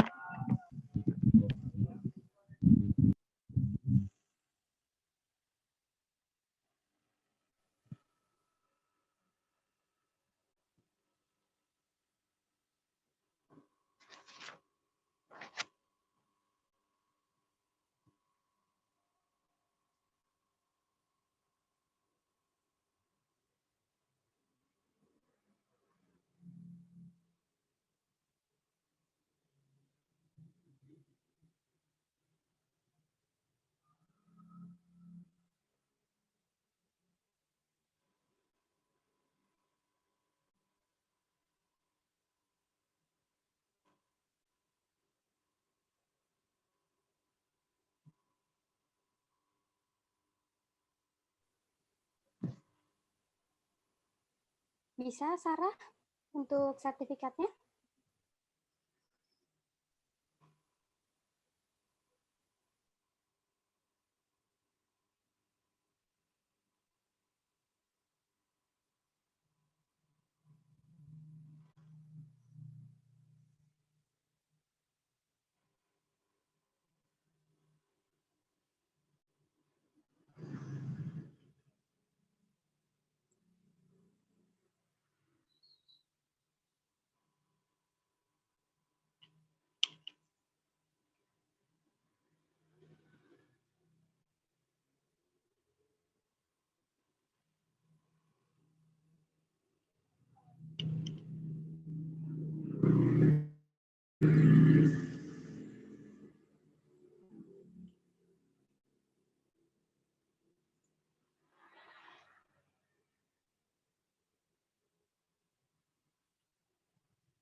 Ini sebagai simbolis Teh Ima mohon diterima. Terima kasih sudah menjadi pemateri di Kopri Kompakdis malam hari ini. Terima kasih banyak. Oke, makasih banyak. Ya, semoga Mudah-mudahan bermanfaat ya. amin. Semoga kita bisa terus menyambung silaturahmi ya Teh. Terima kasih Teh Ima. Iya. Iya, sama-sama. Ya.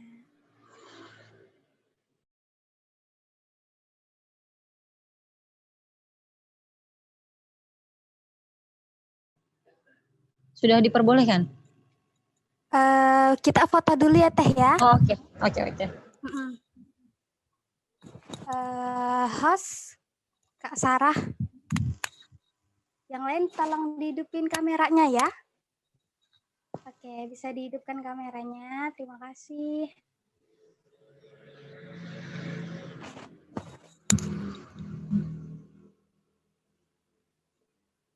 Oke.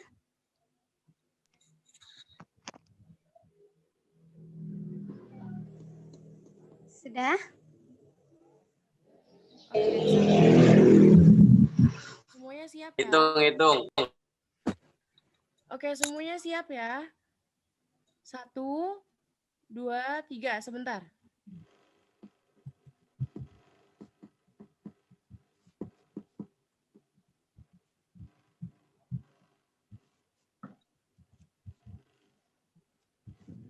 Oke, lagi. 1, 2, 3.